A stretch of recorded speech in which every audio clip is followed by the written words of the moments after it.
दोस्तों नमस्कार, मैं आपका दोस्त कवि शरद अजमेरा वकील आज आपके लिए लेकर आया हूँ एक नई कहानी जिसका शीर्षक है दो बेटी की माँ। कृपया आप वीडियो को लाइक करें, चैनल को सब्सक्राइब करें, धन्यवाद। निकिता की छाती में अचानक तेज दर्द हुआ जब वह अपने फ्लैट के किचन में शाम की चाय बना रही थी। उसने एक हाथ से किचन काउंटर को कसकर थाम लिया और दूसरे हाथ से अपने सीने को सांस लेना मुश्किल हो रहा था। उसने अपने पति विकास को आवाज देने की कोशिश की, जो अभी अभी दफ्तर से लौटे थे, पर गले से आवाज ही नहीं निकली। विकास एक मल्टीनेशनल कंपनी में अच्छे ऊंचे ओहदे पर काम करता था। पुणे जैसे शहर में ट्रैफिक की समस्या आम है और वह शाम को आते में अक्सर लेट हो जाता था और ट्रैफिक में फर्स्ट जब फंस जाता था तो चिड़चिड़ाहट करने लगता था और सारा गुस्सा वह अपने परिवार पर, विशेष करके निकिता पर उतार देता था। और आज भी यही हुआ था। उसने आते से ही निकिता से चाय बनाने के लिए कह दिया था और निकिता की तबीयत एकदम खराब होने लगी थी। दूसरी तरफ लिविंग रूम में विकास अपना लैपटॉप बंद करते हुए खींच रहा था। सुबह निकिता से कहा सुनी हो गई थी और दफ्तर में भी पूरा दिन मूड खराब रहा। बॉस की डांट ने आग में घी का काम किया। झगड़ा भी क्यों हुआ? बस इस बात पर कि निकिता अपने माता पिता के घर कुछ दिन बिताना चाहती थी।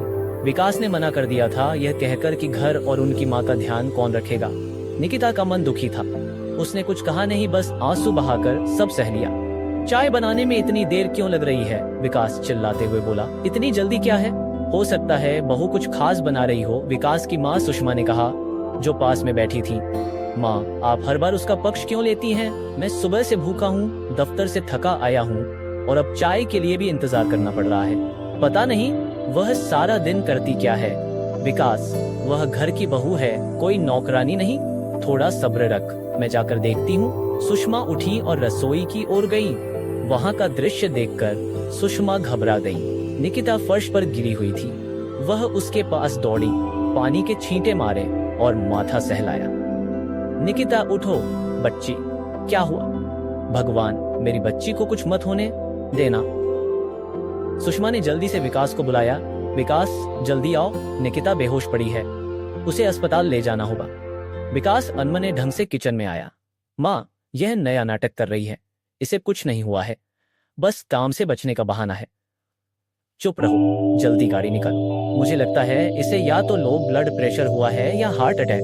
विकास ने झिझकते हुए गाड़ी निकाली। सुषमा और विकास निकिता को अस्पताल ले गए। डॉक्टर ने जांच के बाद कहा, आपकी पत्नी गर्भवती है। शुरुआत में ऐसी समस्याएं सामान्य होती हैं, थोड़ा ध्यान रखें। यह खबर सुनकर विकास का सारा गुस्सा पल भर में गायब हो गया। सुषमा के चेहरे पर भी खुशी झलकने लगी। जब निकिता को होश आया, उसने सुषमा को पास बैठा देखा। सुषमा उसका माथा सहला रही थी। निकिता की आंखों से आंसू बह निकले। सुषमा ने निकिता की माँ मीनाक्षी को फोन किया। समधन जी, आपके घर खुशखबरी आने वाली है, आप कुछ दिन हमारे पास रहिए, निकिता को आपकी जरूरत है। मीनाक्षी ने समाज के डर से हिचकिचाते हुए कहा, लेकिन लोग क्या कहेंगे कि मैं बेटी के ससुराल में आकर रहने लगी। लोगों की परवाह मत कीजिए, इस वक्त हमारी बेटी को आपकी जरूरत है, सुषमा ने मीनाक्षी को समझाया। निकिता अब सुषमा और अपनी माँ के बीच बैठी थी।